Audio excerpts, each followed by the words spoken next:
গণতান্ত্রিক সমাজে এই নির্বাচন অত্যন্ত গুরুত্বপূর্ণ। যদিও নেতা নির্বাচন করার ক্ষেত্রে গণতান্ত্রিক এই প্রক্রিয়াকে ঠিক এইভাবে সমর্থন করে না।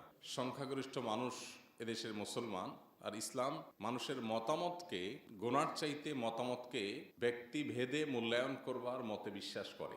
গণতান্ত্রিক সমাজে বা গণতন্ত্রের এই পদ্ধতিতে, এই সিস্টেমে মানুষের মতামত গণনা করা হয়। অর্থাৎ একজন বিশ্ববিদ্যালয় শিক্ষক, তার মতামত আর একজন একেবারে খেটে খাওয়া দিনমজুর কিংবা শিক্ষা বঞ্চিত মানুষের মতামতের ভ্যালু এক।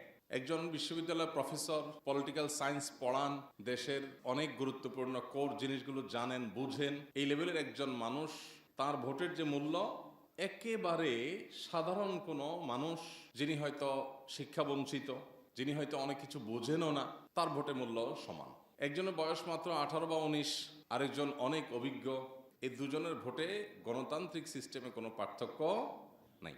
এখন 10 জন সাধারণ মানুষের মতামত কোনো কোনো ক্ষেত্রে একজন এক্সপার্টের মতামত ওই 10 জনের চাইতে গুরুত্বপূর্ণ হতে পারে কি পারে না। আমরা ইসলামের ইতিহাসে নবী করিম সাল্লাল্লাহু আলাইহি সাল্লামের ওয়াফাতের পর খলিফা নির্বাচনের সময় লক্ষ্য করেছি, এখানে ভোট মূল্যায়ন করা হয়েছে, ভোটের কোয়ালিটি বিবেচনা করা হয়েছে, শুধু কোয়ান্টিটি না।